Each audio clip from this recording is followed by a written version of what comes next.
Are you a basketball dad or mom? Now, hear me out, don't scroll. What happens if he doesn't go pro? And why that's okay. Here's part two. Now, I need you to see through the eyes of a kid.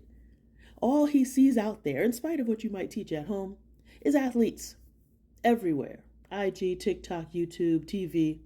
So that's really all he knows about what the larger world tells him that he's capable of. And of course he says, I want to be like Ja, like LeBron, like Shea. That makes sense. That's what's visible. But let's talk about what's invisible.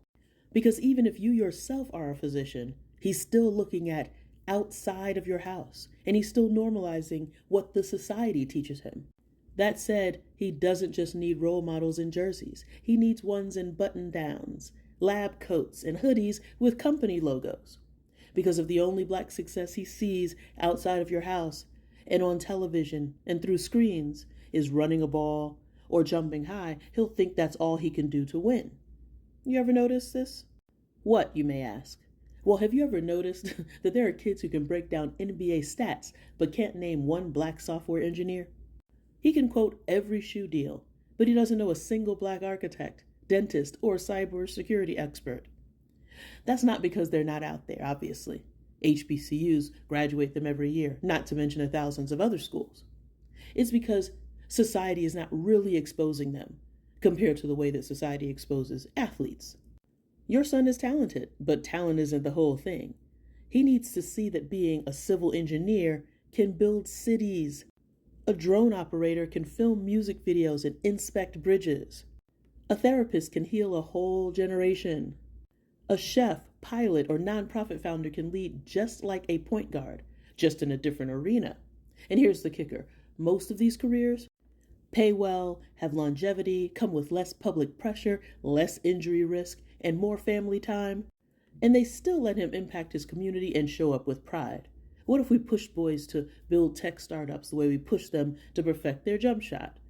What if we taught them how to write a pitch deck instead of just running drills? You don't have to kill the dream, just add to it. So how about this summer, take your kid to a black-owned business? If you actually don't know any black person who has a business, even though there are millions of them, then find one on the internet. Ask them if you could take your son by to learn what they do, and they'll say yes. Or reach out to your local 100 black men, or reach out to your local rites of passage. Let him shadow someone who codes, or does a profession other than athletics. And follow creators who are not athletes but are still living well. Show him success in 3D, not just ESPN. Ultimately, your son might be awesome on the court, but again, as I said in part one, even that kind of career will only last for less than half of his lifespan. What is he going to do after that? So, time to bring the kid balance, because he might not ever know to ask you for it, but he needs it. Meanwhile, I invite you to the comments.